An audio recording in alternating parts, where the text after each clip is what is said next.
नमस्कार, मी प्रसन्न जोशी. बायोस्कोप मराठीमध्ये आपल्या सगळ्यांचं स्वागत.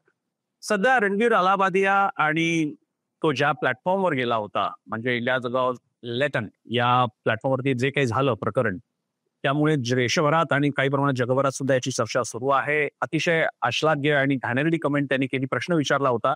त्या व्यतिरिक्त अन्य स्पर्धकांनी सुद्धा अशाच प्रकारच्या काही कमेंट्स केल्या आणि त्यावरनं देशात वादंग उभा राहिला इतका की रणवीर अलाहाबादियाचे सबस्क्रायबर मोठ्या प्रमाणात कमी झाले, ब्रँड एन्डॉर्समेंटवरती परिणाम झाला आणि यापुढे त्याच्या एकूणच ऍज अ युट्यूबर म्हणून करिअरवरती काही प्रमाणात तरी प्रश्न असेल.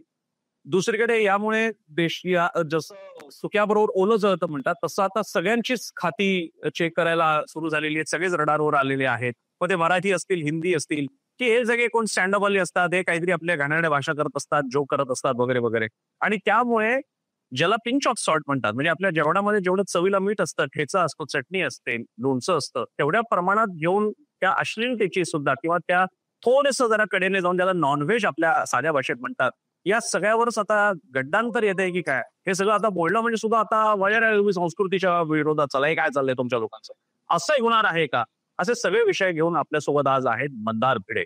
मंदार भिडे गेल्या अनेक वर्षांपासून स्टँडअप कॉमेडियन, या स्टँडअप कॉमेडी हे एक प्रोफेशन आहे, हे प्रोफेशनली करता येतं आणि त्याच्या फॉर्मॅटमध्ये अनेक वर्षांपासून काम करणारे मंदार भिडे हे सर्व विख्यात आहेत. त्यांचे अनेक प्लॅटफॉर्मवरती व्हिडिओ झालेले आहेत, टायअप्स तर आहेत, शिवाय त्यांचा स्वतःचा युट्यूब चॅनल आहे.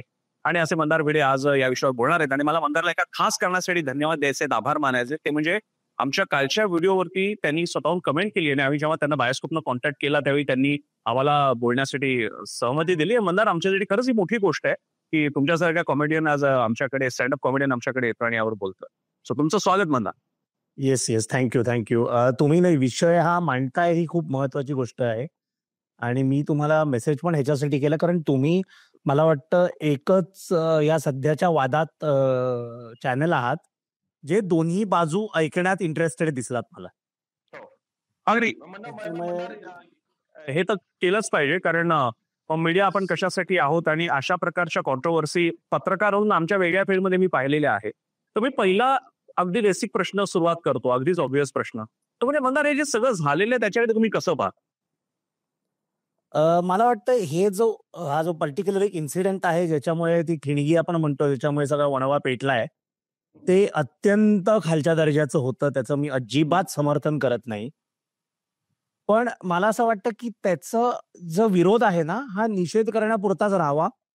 यात पोलीस आणि कोर्ट यांची काही गरज नाहीये, कारण ऑलरेडी आपल्या देशात खूप गंभीर अजून गुन्हे होत आहेत. आधी मला वाटतं त्याच्यावरती आपण फोकस केला पाहिजे. अजूनही बरेच इन्फ्रास्ट्रक्चर जे प्रोजेक्ट आहेत ते अधुरे राहिलेत. मला वाटतं त्याच्यावरती लक्ष घालायला पाहिजे. खूप खूप गोष्टी आहेत. म्हणजे एका एपिसोडवरती कोणीतरी काय 10 सेकंद बोललं, ही खूपच क्षुल्लक गोष्ट आहे. म्हणजे मला असं वाटत नाही की ह्याच्यावरती 10 मिनिटाच्या वरती कोणी वेळ द्यावा, टू बी ऑनेस्ट. आणि दुसरं एक मला हेही वाटतं की लोकांना सॉफ्ट टार्गेट शोधत असतात. बरं, जसं तुम्ही सुरुवातीला म्हणालात, आपण आर्टिस्ट आहोत, मीडिया आहोत, आपण सॉफ्ट टार्गेट आहोत. हो. कारण आपला जे ऑडियन्स आहे ना, जोपर्यंत आपण चांगलं करतो, हे चांगलं बोलतील आपल्याबद्दल, आपल्याकडून एक चूक झाली हेच आपल्याला क्रिटिसाइज करतील. त्याच्यामुळे आजच्या तारखेला लॉयल्टी अशी राहिली नाही व्ह्युअर्सची कोणत्याच. त्याच्यामुळे आता असं झालं की सगळे इतके ऑपॉर्च्युनिस्टिक झालेत आणि लिटरली आपण म्हणतो ना, लचके तोडणं, हा सध्या प्रकार चालू आहे. हा जो शो आहे इंडियाज गॉट लेटंट, हा इतका व्हायरल चालला होता गेल्या 6-7 महिन्यांपासून. म्हणजे इंडियाच्या इतिहासात कोणत्याही शोला एवढे व्ह्यूज नव्हते मिळाले. त्याच्यामुळे जितकी पण लोक आज हे मॉरल पोलीस बनून म्हणतात ना, हे वाईट आहे, हे बंद करा, ह्यांना एक आठवड्यापूर्वी जर विचारलं असतं तुम्ही ह्या शो मध्ये गेस्ट म्हणून याल का, तर ते गेले असते. अच्छा, इंटरेस्टिंग. राईट. सो तुम्हाला ते अश्लीलता जी आहे ही आहे, ह्या 7 महिन्यापासून शो चालू आहे ना. सो ह्याचा आवाज तुम्ही जून मध्ये का नाही उठवलात मागच्या वर्षी? बरं, अख्खा मॉब जेव्हा तुमच्या बरोबर असतो ना, तेव्हा एक 4 फुटाचा माणूस पण स्वतःला खली समजतो. पण तुम्हाला जर खरंच एखादी गोष्ट वाईट वाटते, तुम्हाला असं वाटतं की आपल्या देशाच्या कल्चर वरती काही माप असणारी गोष्ट आहे, तर जेव्हा पहिल्यांदा होते तेव्हाच बोला तुम्ही. बरं. दुसरा एक मंदार, सॉरी, बोला पूर्ण. आज असं झालंय की हा जो शो आहे हा एका युट्यूब चॅनलवर होतोय. युट्यूबवरती काही गोष्ट बघणं आणि काय नाही बघायचं ऑप्शनल असतं. हो. आज आपल्या देशात बातम्यांमध्ये काय बोललं जातंय, मोठी मोठी जी लोक आहेत ते ओपनली शिव्या देत आहेत आणि अभिमानाने की मैं पब्लिक नॅशनल मीडिया के सामने में ये बोल रहा हूं. हो. बरोबर आहे. पॉलिटिक्स हे ऑप्शनल नसतं. Government is mandatory. Art is optional. So तुम्ही का त्यांच्या अगेन्स्ट, आता मी नावं घेऊ शकत नाही कारण माझं सगळं जे काम आहे ते पब्लिक डोमेन मध्ये होतं, माझं बंद पडतील. पण तुम्ही का पॉलिटिशियनच्या अगेन्स्ट आवाज नाही उठवत? काही पॉलिटिशियनचं मी बोलायला नको, आय डोंट नो तुमच्या चॅनलवर बोललेलं चालेल की नाही, पण त्यांचे नागडे व्हिडिओज आलेत सोशल मीडियावर. हो. का ह्यांच्यावर कोणी बोलत नाही की हे तुम्ही देशाला लागलेली कीड आहे आणि हे तुम्ही काही मग पसरवताय? मग आर्टिस्ट वरती तुम्ही का बोलता? कारण आर्टिस्ट सॉफ्ट टार्गेट आहे. आम्ही काय करू? आम्हाला 4 लोकांनी शिव्या दिल्या, आम्ही येऊन माफी मागू? हो. कारण आम्हाला आमचं काम चालू आहे. पॉलिटिशियन कोणालाच घाबरत नाही. हो. पण फॉर दॅट मॅटर आता काही कलाकार आले, काही लोकांनी मराठी काही कलाकारांची नावं घेतली, मला खूप आवडतात. मला पर्सनली कोणत्याही गोष्टीचे प्रॉब्लेम नाही, कारण माझं असं आहे की I am a believer in 100% freedom of speech. बरं. आपलं कॉन्स्टिट्यूशन देत नाही ते. कॉन्स्टिट्यूशन मध्ये पण freedom of speech has exceptions. हो. बट माझं असं आहे की ती एक्सेप्शन्स पण नसावीत, हे माझी आयडिओलॉजी आहे. बरं. पण आज आपले मराठी पण सेलिब्रिटीजनी काही खूपच खालच्या दर्जाचे शोज केलेत, जे मी बघतो. मी काही असं मी अगदी दूध का धुला वगैरे असं म्हणत नाही, मला आवडले होते. मी ते शेअरही केलेत, मी ते मित्रांनाही दाखवलेत. पण तुम्ही त्याच्या अगेन्स्ट मग का नाही बोललात? का तुमचे मित्र आहेत फक्त म्हणून? बरं. दुसरं एक हे पण झालंय ह्याच्यात की समय रैनाचं जर नाव घेतलं, 28 वर्षांचा मुलगा आहे तो. त्यांनी आजपासून 5 वर्षापूर्वी त्यांनी चेसचं स्ट्रीमिंग चालू केलं होतं आणि त्यांनी चेसला एका क्लासी स्पोर्ट मधून स्पेक्टेटर स्पोर्ट बनवला. की चेसची वेव त्यांनी इंडियातच नाही जगभरात आणली आणि मग आता त्यांनी लेटंट नावाचा शो चालू केला, ज्याला इतके सगळे व्ह्यूज मिळाले. तर मला कुठेतरी हेही वाटतंय की लोकांना तेही बघवलं नाही की आम्ही एवढे 30-30 वर्ष एक्सपिरियन्स आहे आम्हाला इंडस्ट्रीतला, आणि हा मुलगा कोण आला कुठून तरी, नाही हा काय आमचं सगळ्यांचं मार्केट घेऊन चाललाय. बरं. So when you become too big too fast ना, तुमचे जितके फॉलोअर्स येतात त्याच्याहून जास्ती तुमचे शत्रू पण तयार होतात. सो मला वाटतं कुठेतरी ना जाऊन हे सगळ्यांना आता चान्स मिळाला आणि सगळे त्या चान्सवरती डान्स आपण म्हणतो तसं करतायत. बरं. आणि एक विच हंट सुरू होतं आपल्या देशात की मी समजा आज काही बोललो ना, तर लोक माझं जुनं जातील ट्विटरवरती आणि फेसबुकवरती आणि जुन्या गोष्टी आहेत त्या खोदून बाहेर काढतील आणि ते मग सगळं शेअर होईल की अरे ह्यांनी काहीतरी बीफ बद्दल बोलला होता किंवा काहीतरी अशा ह्याच्याबद्दल ह्यांनी जोक केला होता. हो. असं हे सगळं झालं आणि काय ना, लोकांना हे कळत नाही की प्रत्येक माणसाची, प्रत्येक समाजाची एक सायकल असते, राईट? एक कर्व असतो मॅच्युरिटीचा, की ज्या गोष्टी 20 वर्षापूर्वी ऍक्सेप्टेबल होत्या विनोद करण्यासाठी त्या आज नाही आहेत. आता जर तुम्ही 2004चा नवरा माझा नवसाचा बघितलात, त्याच्यात जॉनी लिव्हर सर आहेत, तर ते रॅपर, त्यांना रॅप करायचं असतं पण ते म्हणतात मी रेप करेगा, राईट? त्यावेळेला लोक असली, अजूनही तो पिक्चर आला लोक असतात, पण हे जर आत्ता केलं असतं तर कॅन्सल झाला असता पिक्चर. करेक्ट. किंवा तुम्ही 3 इडियट्सचा जो तो सीन बघितला असेल, तो चतुरचं भाषण आहे बलात्कार ह्याच्यात, तो त्यावेळेला अख्खं थिएटर बघितलाय, लाईव्ह थिएटरमध्ये, तो लाईव्ह नाही थिएटरमध्ये बघितलाय पिक्चर. लोक वेळी व्हायची त्या सीनवर, पण त्याच्यानंतर ते निर्भया केस झाली आणि मग ह्या गोष्टीवरती सेन्सिटिव्हिटी थोडी आली आणि लोक ना कळलं की बाबा हा मजेचा विषय नाहीये. हो. सो प्रत्येक आपण म्हणतो ना, प्रत्येक आर्ट फॉर्म म्हणा किंवा प्रत्येक समाज एका कर्वच्या थ्रू जातो.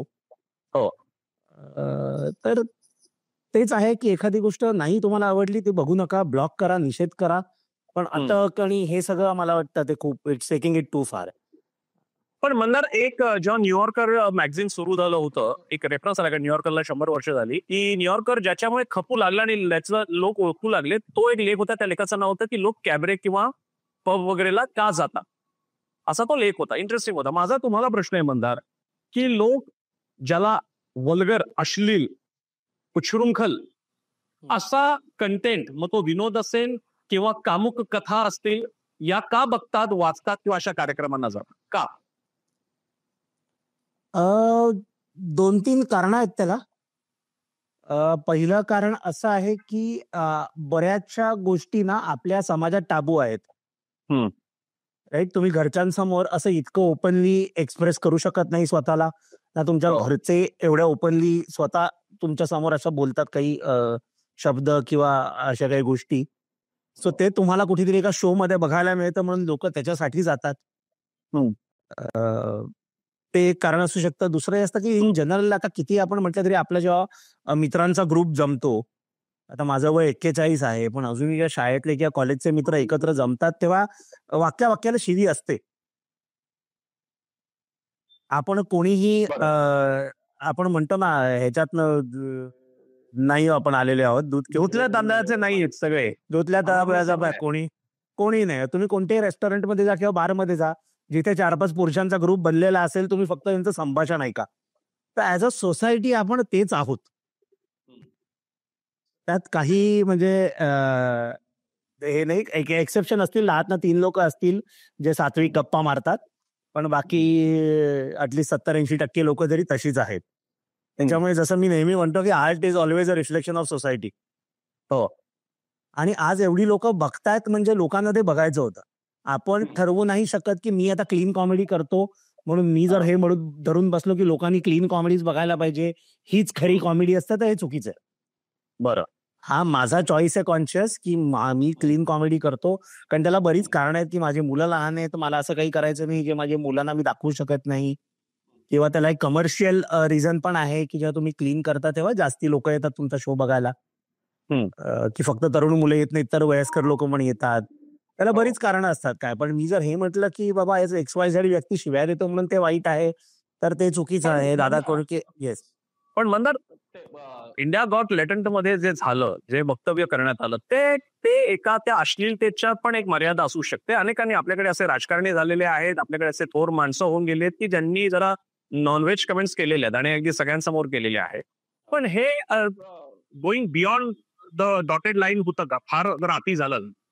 नाही, सो हेच नाही. मी तर म्हणतो इंडियाज गॉट लेटंट पण मी अजिबात समर्थन करत नाहीये किंवा हे बरेच अशा आजपर्यंत जे 10, 15, 20 एपिसोड आले असतील त्याचे बऱ्याच एपिसोडमध्ये बऱ्याच पॉइंटला दॅट लाईन वॉज क्रॉस्ड. पण अगेन असं आहे ना की ती लाईन ना प्रत्येकासाठी वेगळी आहे. तुमचा थ्रेशोल्ड वेगळा असेल, माझा थ्रेशोल्ड वेगळा असेल, कोणाचा थ्रेशोल्ड अजून वेगळा असेल. सेन्सरशिपचा प्रॉब्लेम काय माहितीये का की आज ही लाईन इकडे आहे, उद्या ना ती लाईन अजून माझ्या जवळ येईल, मग ती अजून माझ्या जवळ येईल. जसं आज आहे की बाबा ठीक आहे देवाधर्मावर जोक करू नका, जे बरोबर आहे. कोणाला महापुरुषांवरती जोक करू नका, तेही बरोबर आहे. उद्या कोणीतरी म्हणेल शिव्या जोकमध्ये वापरू नका, मग परवा कोणीतरी आई वडिलांवरच जोक करू नका, मग कोणी म्हणेल शाळेवर जोक नाही करायचे. असं मग तुम्ही किती बंधनं टाकाल? मग एवढी जर बंधनं टाकायची आहे तर मग कशाला हवी आहे कॉमेडी पण तुम्हाला? मी म्हणजे Mandar, to contribute in this ongoing discussion, मी तुमचे रील्स बघत होतो, जस्ट टू गो थ्रू. मी तुमचे व्हिडिओ पाहिलेले आहेत, पण यावेळी जरा अधिक जाणीवपूर्वक कालपासून आपलं जेव्हा फिक्स झालं की आपण बोलणार आहोत, त्याच्यात तुम्ही ख्रिश्चन वेडिंगच्या बद्दल तुमचा अनुभव कथन केलेला आहे. त्यात एका ठिकाणी तुम्ही म्हणतात की तुम्हाला चर्चच्या होती फिरून फिरून मारतात लिटरली असे. पण ती गंमत आहे, ही गंमत सर आहे. उन्हामध्ये त्या 3 पीस सूट मध्ये तुम्ही अगदी तुम्हाला गरम होत असेल.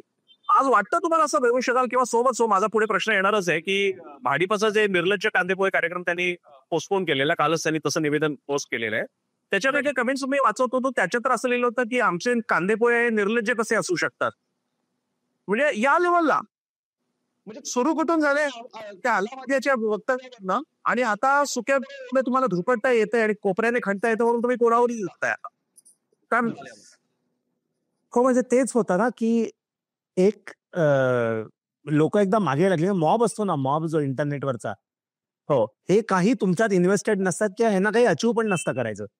इट्स लाईक तुम्ही रस्त्यावरून चालत जात, कोणीतरी तुमचं पाकिट मारलं, तुम्ही त्याला पकडलं, तर तुम्ही त्याला एक थोवाडीत माराल आणि जे बाकीचे लोक आहेत ना आजूबाजूची, ते पण हा पाकिट मारेल म्हणून त्याला मारतील. हो. आता तुमच्या पाकिटात ₹10 होते, ₹100 होते, ₹10,000 होते, ते विचारणार नाही कोणी. बस ह्यांनी मारलं ना, मी पण याच्यावरती हात साफ करून जाणार. तर ही हात साफ करायची मेंटॅलिटी जी असते ना, ती ऑनलाईन ट्रोलची सगळी तीच मेंटॅलिटी असते. आणि आपल्या इकडे सर्वात डेंजरस हे झालं ना, आउट ऑफ कंटेक्स्ट लोक एखादी गोष्ट काढतात आणि मग त्याचा खूपच वेगळा अर्थ निघतो. आता फॉर एक्झाम्पल माझाच तुम्ही जो बिट सांगितला ख्रिश्चन लग्नाबद्दलचा, तो जर पूर्ण तुम्ही ऐकलात तर त्याला कॉन्टेक्स्ट आहे. अगदी अगदी राईट. पण तो मध्येच जर कोणीतरी काढून त्याच्यातलं काही हे केलं तर लोक म्हणते अरे हा काय करतोय, हा तर हेट पसरवतोय समाजात. सो ही एक भीती असते. आणि मॉबला तुम्ही नाही प्रत्येकाला धरून समजावू शकत की अरे बाबा बघ पूर्ण व्हिडिओमध्ये हे बोललोय मी. हो अगदी. सो ते इंटरनेटचं, जसं इंटरनेटनी तुम्हाला एकदम एक्सपोनेन्शियल ग्रोथ दिली आहे खूप कमी वेळात, तसे इंटरनेटमुळे थ्रेट पण असतेच आणि that is part of the job. म्हणजे तुम्ही क्रिकेट खेळता तर डोक्याला बॉल लागून इंजुरी होऊ शकते.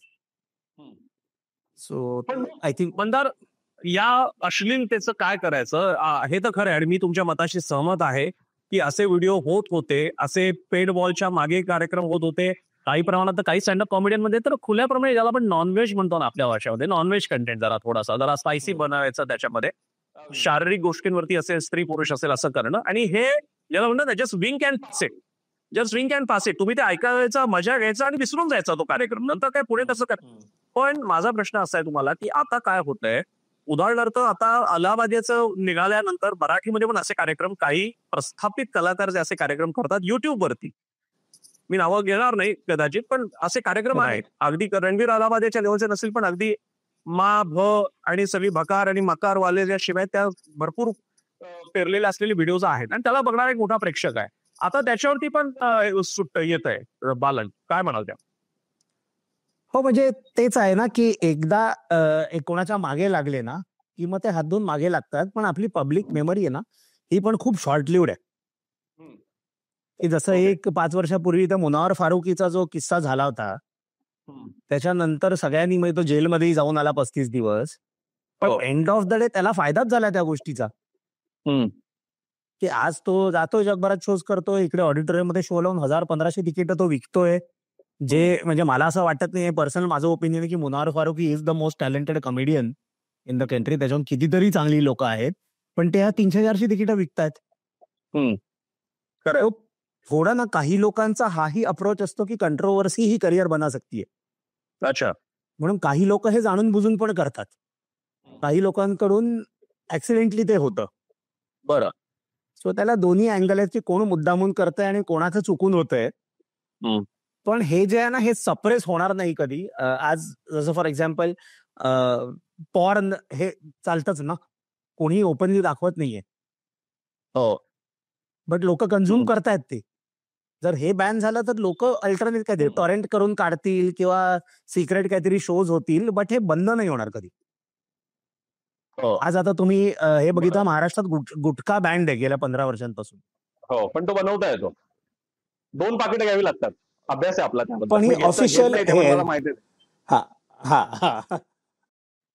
हा ऑफिशियल स्टँड आहे, बरोबर आहे. गुटखा मिळतो, पण अजून ही विमलची पाकिटं तर दिसतात आपल्याला पडलेली जमिनीवर कुठे गेलात तरी. गुजरातात दारू बॅन आहे. गुजरातात मी बघितलंय लोकांना दारू पिताना. त्याच्यामुळे कोणतीही गोष्ट ना बॅन होऊ शकत नाही when there is a market for that thing. आणि आज द व्हेरी फॅक्ट की यांच्या व्हिडिओजना 4 करोड 5 करोड 10 करोड व्ह्यूज येतात, याचा अर्थ आहे की लोकांना ते हवंय. आणि जे लोकांना हवंय ते लोक कुठूनही मिळवतात. पण मग मंदार, इकडे पुन्हा फिरून त्या मुद्द्याला यायचं तर त्या अश्लीलतेची काही, तुम्ही मगाशी म्हणालात की व्यक्तिशः तुम्ही असं मानता की पूर्ण अनिर्बंध स्वातंत्र्य असावं. आणि आता इंटरनेटच्या काळामध्ये खरंच झालेलं की तुमच्यावर लाव पूर्णपणे एन्फोर्स होऊ शकत नाही. तुम्ही असे उद्या तुम्ही सिक्रेट चॅटरूम करू शकता आणि फेसलेस चॅनल असू शकतात ज्यामध्ये असा कार्यक्रम असू शकतो. फोनच्या बाबतीत असं काही होतं सुद्धा, वेगळा विषय ठरेल. पण मग त्याची काही लिमिट मानायची की नाही? मग रणवीर अलाहाबादिया म्हणजे असं आहे ना की तुम्ही हे मानता की तुम्हाला अश्लील जरा कंटेंट आहे आणि लोक तो बघणार, मग त्याच्यामध्ये माणसं एकदा ती खासगी मैफल म्हटली की नंतर जे काही होतं मग ते पण चालून घ्यावं लागेल. मग असं कसं मानायचं की नाही अलाहाबादिया तिकडे चुकला पण बाकीचं चांगलंय, असं तरी कसं होईल? सो जी लोक आहेत ना, जी त्याला फॉलो करतात, बऱ्याच लोकांनी व्हॉलेंटरीली त्याला अनफॉलो केलंय. बरं. कारण आम्हाला हे काय बोललं हे आवडलं नाहीये. आणि मला वाटतं ते तसंच असावं. कोणत्याही कलाकारासाठी ना लोकांनी त्याचं काम न बघणं ही सर्वात मोठी शिक्षा असते. ओके. की उद्या माझं घर चालतं लाईव्ह शोज करण्यावरती आणि लाईव्ह शोज विकण्यासाठी मला ऑनलाईन व्हिडिओज टाकायला लागतात. जर मी एखादा व्हिडिओ टाकला ज्याच्यामुळे लोकांनी रागातनं माझ्या शोची तिकीटच घेणं बंद केलं, तर माझं काम बंद होईल, मी रस्त्यावरती येईल. राईट. मग त्याच्यानंतर तुम्ही मला जेलमध्ये टाका, तुम्ही मला फाशी द्या, I am practically dead for all practical reason. माझं काम बंद एकदा झालं. सो तीच आहे सर्वात मोठी शिक्षा. त्याच्यामुळे जे सेल्फ रेग्युलेशन म्हणतो ना आपण समाजाचं, ते सेल्फ करेक्शन होत राहतं. त्याच्यामुळे तसंच असावं हे मला वाटतं. कारण आता काय होतं माहिती, हे कोर्ट केस आणि हे सगळं आपल्या इकडे अजूनही लॉज इतके इव्हॉल्व्ह झाले नाहीयेत. उद्या कोणीतरी आसाममध्ये केस टाकेल तुमच्या अगेन्स्ट, कोणीतरी कन्याकुमारीत केस टाकेल तुमच्या अगेन्स्ट, कोणीतरी पंजाबात केस टाकेल. लोकांना सगळीकडे तिकडे जावं लागेल, सगळ्या त्या नोटीसना उत्तर द्यावं लागेल. हम्म. आता ते वेदर थ्रू वकील होतं का इन पर्सन स्वतः जाऊन करायला लागतं, आता ह्या टेक्निकल गोष्टी माहिती नाही आहेत. पण हे एक आपण म्हणतो तसं एक विच फंड सुरू होते बरं. आणि यात खूप पॉलिटिकल बॉडीजचा पण समावेश असतो, कारण प्रत्येकाला आपापल्या क्षेत्रात दाखवायचं असतं की बाबा हे बघा आम्ही ऍक्शन घेतली. इलेक्शनच्या जवळ तर हे मुद्दाम शोधून शोधून काढतात व्हिडिओज की कोण बोललंय, त्याच्या विरुद्ध आम्ही मोर्चा काढतो आणि मग आम्ही आमच्या पार्टीत जाऊन आमच्या वरिष्ठांना दाखवतो हे बघा मराठी अस्मितेसाठी आम्ही काय केलं. हे सगळं तिकिटासाठी हे सगळे त्यांचे प्रयत्न असतात. हम्म. सो ह्या अशा सगळ्या गोष्टी या होत राहतात. त्याच्यामुळे मला असं वाटतं सेल्फ रेग्युलेशन हेच बेस्ट फॉर्म आहे. पण मग सेल्फ रेग्युलेशन म्हणजे बरं झालं तू हा शब्द उच्चारलास मंदार, की मग सेल्फ रेग्युलेशन म्हणजे भाडीपा, आणि भाडीपाचं कौतुक यासाठी आहे की मराठीमध्ये डिजिटल प्लॅटफॉर्म मध्ये असं काहीतरी प्रोफेशनल करता येऊ शकतं आणि टू मॅक्झिमम एक्सटेंट त्याचा वापर करता येऊ शकतो चांगल्या गोष्टींसाठी आणि पैसा कमवता येऊ शकतो, बिझनेस उभा करता येऊ शकतो. आज भाडीपाला निर्लज्ज कांदेपोहे पोस्टपोन करावं लागलं. कोणी मागणी नव्हती केली पण त्यांनी ते केलेलं आहे. माझा तुम्हाला प्रश्न आहे की ही जी सेल्फ सेन्सॉरशिप आहे ही नेमकी याची सीमारेषा कोणती? बरं, तुम्ही जर का कमेंट्स बघितल्या तर ते काय लोक शांत नाहीये. उद्या ते व्हिडिओ आल्यानंतर पुन्हा खुसपट काढू शकतात. आता आपल्याकडे अनेकदा जातीवरनं काही गंमत जम्मत होते, म्हणजे विशिष्ट जातीमधले ज्या उपजाती आहेत त्याच्यात असेल, खाणं पिणं असेल. आता त्यांच्यामध्ये भाडीपामध्ये तर काय कोथरूड विरुद्ध पीसीएमसी वगैरे असंही करतात. यू नेव्हर नो आता कशावरनं भावना भडकणार. तर भाडीपाच्या या कृतीबद्दल तुम्हाला काय वाटतं? मला असं वाटतं भाडीपाचा आपला डिसिजन आहे. मला ऍक्च्युली काही वर्ष मी असोसिएटेड होतो, म्हणजे मला मॅनेज करत होते ॲज अ आर्टिस्ट. हो. आणि जे रिलेशन आता म्हणजे नाहीये, त्याच्यामुळे त्याच्यावर मी कमेंट करणार नाही जर ऑन रेकॉर्ड असेल तर.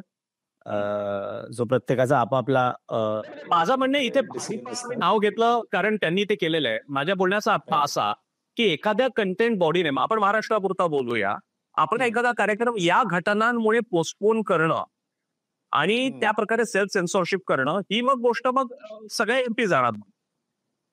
हे करायची गरज होती का? आपण भाडीपासून कोणी काही असेल, आता उद्या बाकीचे पण जे युट्यूब चॅनल्स आहेत असं. पण मला वाटतं आता त्या शो बद्दल जे गेस्ट होती राईट, ती सेलिब्रिटी खूपच मोठं नाव आहे महाराष्ट्रात. मी प्रत्येकाचं कसं असतं, आज कोणी तुम्ही सेलिब्रिटी असतं तर तुमच्यावरती करोडो रुपये रायडिंग असतात. तुमचे जे अपकमिंग प्रोजेक्ट्स आहेत किंवा तुमच्या जे ब्रँड असाइनमेंट्स आहेत. आता मग समोरचा असाही विचार करतं की बा हा व्हिडिओ जर ऑनलाईन गेला याला मे बी 2-3 मिलियन व्ह्यूज मिळतील, तर तेवढ्यासाठी do I want to risk जे इतके रुपये माझ्यावर लागलेत ते. पण आता तुम्ही बघितलं रणधीर अलाहाबादी, समीर यांचे बरेचसे ब्रँड एंडोर्समेंट लोकांनी विथड्रॉ केलेत. हा. सो तेही आहे, मला वाटतं तेही एक कारण असू शकेल बिहाइंड भाडीपा कॅन्सलिंग किंवा पोस्टपोनिंग द शो. कारण भाडीपा ही आज एक मोठं नाव आहे, नॉट जस्ट द सेलिब्रिटी. आणि त्याच्यामुळे सध्याच्या अवस्थेत तेच आहे की तुमचा जो नॉर्मली फॅन आहे ना, ज्याला हे सगळं चालतं, हो, किंवा जो फ्रेंड्सवर असतो, तोही आज तुमच्या विरुद्ध बाजूला जाईल. हो, हो, खरं. जस्ट बिकॉज त्याला कूल बनायचंय. म्हणून त्यांनी हा कॅन्सल केला. पण मला हे वाटतं की ऍज अ सोसायटी ना आपण मागे चाललोय ऍक्च्युली पुढे जाण्यापेक्षा. 1981 मध्ये मला वाटतं इयर सॉरी कधीचे पुढे मागे असेल, एक जाने भी दो यारो नावाचा पिक्चर आला होता. हा तुम्ही बघितलाय की नाही मला माहिती नाही. बघितलाय बरं. जाने Bhi Do Yaaro is considered to be one of the finest examples of satire. Right. मला सांगा आजच्या तारखेला जाने भी दो यारो पिक्चर बनू शकतो का? खरं. किस्सा कुर्सी का पण होता, असे अनेक कन्सेप्ट. बरोबर आहे. त्याच्यामुळे एक सोसायटी म्हणून आपण पुढे जातोय का मागे जातोय या सगळ्यांनी विचार करावा. जसपाल भट्टींचं जे फ्लॉप शो होतं, नॅशनल टीव्ही वरती ओपनली सगळ्या गोष्टींबद्दल सटायर होतं. सो ह्या सगळ्या गोष्टी चालायच्या आणि आता अचानक असं झालंय की नाही तुम्ही आता ह्याच्यावर नाही बोलू शकत, तुम्ही त्याच्यावर नाही बोलू शकत. आणि ते इतकं झालंय की ते it's also suffocating beyond the point. बरं. की तुम्ही किती गोष्टींवरती स्वतःवर बंधनं टाकाल. बरोबर आहे की तुम्ही जितकं लोकांचं ऐकत जाल ना, तितकं लोक तुम्हाला अजून दाबत जातील. आज तुम्ही समजा आपण मित्र आहेत, तुमचा डबा तुम्ही घरून आणता, तुम्ही माझ्यासाठी 2 पोळ्या आणता. मी उद्या तुम्हाला सांगेन की अरे 3 पोळ्या आणत जा उद्यापासून. मग मी सांगेन अरे मला भात पण पाहिजे. मग मी सांगेन मला स्वीट डिश पण पाहिजे. मग मी सांगेन माझ्यासाठी वेगळा डब्बाच आणा. सो किती तुम्ही गोष्टी सोडाल आणि किती लोकांचं, म्हणजे तुम्ही सगळ्यांना खुश नाही करू शकत. हे प्रत्येकाने समजून घेतलं पाहिजे. आज सचिन तेंडुलकरचेही क्रिटिक आहेत. हो. बरीच लोक आहेत ज्यांना पु ल देशपांडेंचं रायटिंग नाही आवडत. हो. आहेत, मी पर्सनली ओळखतो अशा काही लोकांना. आता या लोकांच्या मन सांभाळत बसावं का जे 99.9% लोक आहेत ज्यांनी ऍब्सोल्युटली तुम्हाला चांगला आहात असं मानलंय, ह्यांच्या मागे लागावं आय थिंक प्रत्येक क्रिएटरनी ठरवावं. पण हे चालू राहणार आहे. हे दर काही वर्षांनी असं कोणीतरी एक येतं, ते थोडं सिस्टम हलते 3-4 महिने आणि मग सगळे विसरून जातात. आता चॅम्पियन्स ट्रॉफी येते 22 तारखेला 23 तारखेला इंडिया पाकिस्तान मॅच आहे. ती मॅच आपण जिंकलो की वेगळ्या काहीतरी याच्यात लोक लागतील, किंवा हरलो तर अजून वेगळ्या याच्यात लागतील की रोहित शर्माला बसवा, विराट कोहलीला बसवा. त्याच्यामुळे पब्लिक मेमरी इतकी शॉर्ट लिव्ड आहे ना की आय डोंट थिंक जात नका बाबा. या संवादाच्या शेवटच्या भागात जात असताना, शेवटच्या प्रश्नाकडे जात असताना, की मग आता या सगळ्या घटनातून क्यू घेत तुम्ही मंडळी आहात, मी तुमच्याकडे पाहतो, तुम्ही एक प्रतिनिधी आहात या सगळ्या इंडस्ट्रीचे, की जे स्टँडअप कॉमेडियन करतात, चॅनल आहे, त्याची एक स्वतःची इकोसिस्टम आहे. तुम्ही काय ठरवलं तुमच्यासाठी? तुम्ही असाल, बाकीचे तुमच्या ते बोलणं झालंय कालपासून तुम्हा मंडळींमध्ये? नाही, आता बोलणं आता काय झालंय ना, सगळी कन्व्हर्सेशन बदलली आहेत. आता काय झालं, गेल्या 4-5-6 महिन्यांपासून ना हे असे फॉर्मॅट खूप चालत होते की जसं इंडियाज गॉट लेटंट आलं, तसं अजून कोणीतरी अजून एक फॉर्मॅट केला, कोणीतरी रोस्ट सुरू केलं होतं. आणि गेल्या काही महिन्यांपासून कधी तुम्ही एखाद्या कॉमेडी शोला गेलात, बाकीचे कॉमेडियन तुम्हाला भेटले ना, तर प्रत्येक जण हेच बोलत होता, अरे मी एक नवीन फॉर्मॅट विचार करतोय. आता असं झालंय गेल्या 3-4 दिवसांपासून की नाही बाबा, आपण हे जे करतोय हेच करूया, हे नवीन फॉर्मॅट बघू नंतर. आणि इनफॅक्ट जे करत होते त्यांनी आता बंद केलंय किंवा पोस्टपोन केलंय. सो त्याच्यामुळे आणि सगळे आता वेट अँड वॉच करतायत, कारण कोण आपलं जुनं 2017चा पोस्ट खोदून काढेल, कोण आपलं 2016चा पोस्ट खोदून काढेल, ह्याची सगळ्यांना एक भीती असते. मीटूच्या वेळेला तुम्हाला आठवतं खोटी अलिगेशन पण लागत होती. हो. तेव्हा प्रत्येक जण त्याच ह्याच्यात होता की अरे बाबा, आपल्यावरती पण कोणीतरी लावेल, खोटं अलिगेशनच लावायचं असेल तर. हो. किंवा आपण एखादी गोष्ट कोणाला बोललो पण असो, कधी रागाच्या भरात आपण बोलतो एखादी गोष्ट आणि त्याचा कोणीतरी स्क्रीनशॉट काढून इंटरनेटवरती टाकेल. सो सध्या बरीचशी लोक त्या ह्याच्यात आहेत, कारण बघा प्रत्येक जण ना त्या एका कर्वच्या थ्रू गेलाय. आता माझा एक 2018 मधला व्हिडिओ होता, जो मला त्यावेळेला असं वाटायचं की ह्या टाईपची कॉमेडी चालेल. तो व्हिडिओ चालला पण खूप होता. त्याच्यात एकही अपशब्द नव्हता, बट ते डबल मिनिंग होता व्हिडिओ तो. ज्याला चुकीचा अर्थ काढायचा तो चुकीचा अर्थ काढू शकतो, बट इट वॉज, माझ्या ओपिनियन मध्ये इट वॉज नाईसली डन. एक जो बॅलन्स असतो ना. हो. पण आता त्या व्हिडिओवरून पण तुम्ही काहीतरी त्याच्या क्लिप काढून तुम्ही त्याला प्रेझेंट करू शकता. दादा तुमके आज असते तर त्यांना काढता आले असते चित्रपट? मला नाही वाटत. चित्रपट काढता आले असते, पण इतकं जे ऍक्सेप्टन्स आहे ना, आज कोणी हे म्हणत नाही की दादा कोंडके अश्लील होते.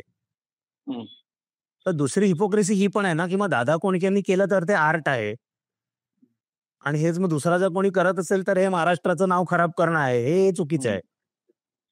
बरं. सो ते एक आहे, डबल स्टँडर्ड्स तर आहेत, वेगळ्या लोकांसाठी वेगळे नियम आहेत. तुम्ही स्वतःसाठी मंदार, तुम्ही काय करणार आहात? मला माहिती तुमची अशी काय फॉर्मल इन्फॉर्मल असोसिएशन आहे का? तुम्ही स्वतःसाठी किंवा तुमच्या फ्रॅटर्निटीने काय ठरवलंय यानंतर? नाही, आता माझं थोडं तुम्हाला जर सांगितलं ना, तर फ्रॅटर्निटी असा एवढा गेम नाहीये, कारण कोविड वगैरे संपल्यापासून मी सोलो शोजच करतोय माझे. त्याच्यामुळे मी माझ्या कामात व्यस्त असतो, फार इतरांची एवढं भेटणं होत नाही जसं पूर्वी व्हायचं. त्याच्यामुळे माझे जे दौरे आहेत तर ते लागलेले आहेत, माझे शोज सगळे लाईंड अप आहेत. त्याच्यामुळे सध्या तरी मी माझ्या कामावर फोकस करतो. आणि मी सांगितलं असं, मी एक कॉन्शियस कॉल घेतला होता की मला असं काम करायचं जे माझी मुलंही बघू शकतात. त्याच्यामुळे माझं कॉन्टेंट बऱ्यापैकी क्लीन आहे. आता त्याच्यावरती अगदी खूप कोणाला तरी मेहनत करायला लागेल की माझं कॉन्टेंट कुठून तरी काढून मला अडकवण्यासाठी. म्हणून राईट नाव, to be honest, I am not very worried की माझं काय कंटेंट बाहेर जाऊन मला कशात अडकवतील लोक. त्याच्यामुळे मी माझ्या कामावर फोकस करतोय. आणि मला वाटतं ही एक ऑपॉर्च्युनिटी पण आहे, कारण सध्याच्या परिस्थितीत लोक म्हणतात की अरे हा क्लीन कॉमेडी करतो, हा नाही आहे वल्गर. सो मला वाटतं कुठेतरी मला तो एक युएसपी म्हणून, कारण सगळे ऑपॉर्च्युनिस्टिक असतात, सो ऑपॉर्च्युनिटीचा फायदा उचलून आय थिंक कुठेतरी मलाही हे करायला पाहिजे की बाबा ही माझी युएसपी आहे, ती लोक करतात वल्गर, मी नाही करत. सो येस, मला वाटतं बिझनेस शुड बी गुड. या गप्पांच्या शेवटी मला आठवत आहे मंदार, तुम्हाला कदाचित, मला शक्यता मी तुम्हाला भेट देईन ते पुस्तक, मराठीतील अश्लील वाक्प्रचार व म्हणी नावाचं पुस्तक आहे, घाणेकर नावाचे लेखक आहेत ते. मला आज असं वाटतं हे की कुठे काहीतरी सीमा ओलांडली गेली असेल त्याच्यावर टीका करा, पण त्याच वेळी रणबीर अलाहाबादी आणि बाकीचंही काम करून ठेवलं. त्याने एक इंटरव्ह्यू फॉर्मॅटला प्रतिष्ठा म्हणून गेली युट्यूबवरती, हे पण आहे. पण आज आता ही दृष्टिकोनाकडे नाही, त्याला ठोकून काढायचा हा अजेंडा ठरलेला आहे. माझा एक प्रश्न असा आहे महाराष्ट्रापुरता, कारण आपण महाराष्ट्रात काम करतो, की बोली भाषेमध्ये, संस्कृतीमध्ये, म्हणी वाक्प्रचारांमध्ये बोलताना सुद्धा काही ठिकाणचे तर शब्द म्हणजे संबोधने सुरू येतं शिवीने, असं पण आहे. आता या सगळ्या गोष्टींच्या बाबतीत काय होणार आहे? सगळे आपल्या भावना दुखावून घेणार आहात का? आणि सगळ्यात वाईट प्रश्न भावना दुखवण्याचा पण नाहीये.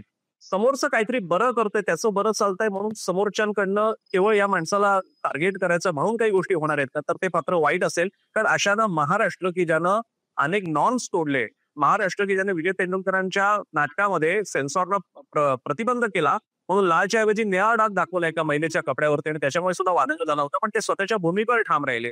मग ते सखाराम महेंद्रची भाषा असेल, हे सगळे जर का उद्या आक्रमणाखाली येणार असेल तर आम्ही काय करणार आहोत?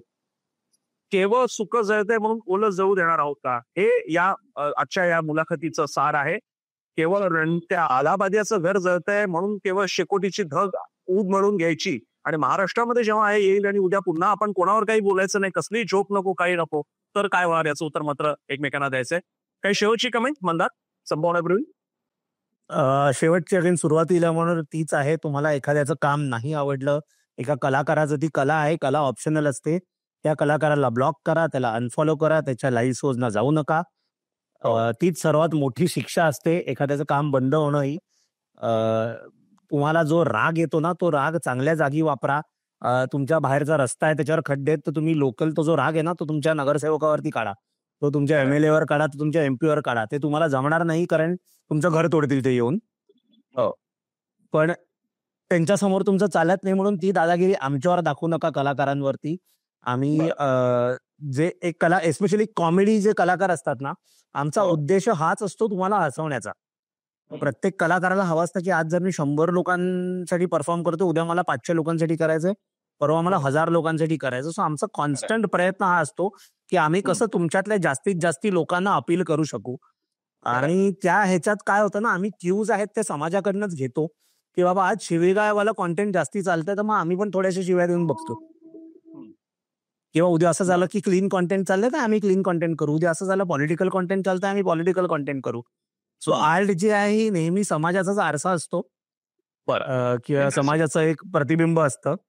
त्याच्यामुळे कलाकारांवरती राग काढू नका. कलाकार हा आपलं दुकान चालवण्यासाठी सगळे प्रयत्न करत असतो आणि एंड ऑफ द डे तुम्हाला खुश करण्यासाठी काम करत असतो. एकमेव ऑब्जेक्टिव्ह असतं की तुम्हाला खुश करणं. सो बस तेच आहे. मल्हार, अनेक अनेक आभार, धन्यवाद. तुम्ही बायोस्कोप मराठीवर मनमोकळेपणाने या प्रश्नांची उत्तरं दिली आणि मला खास करून आवडते ते हे की सध्या एक ट्रेंड सुरू झालेला आहे की या सगळ्या कॉमेडियनना झोडपून काढा, सगळेजण एकमेकांच्या आवाजात आवाज मिळवताय. अशावेळी तुम्ही मात्र स्पष्टपणे भूमिका घेतली आहे.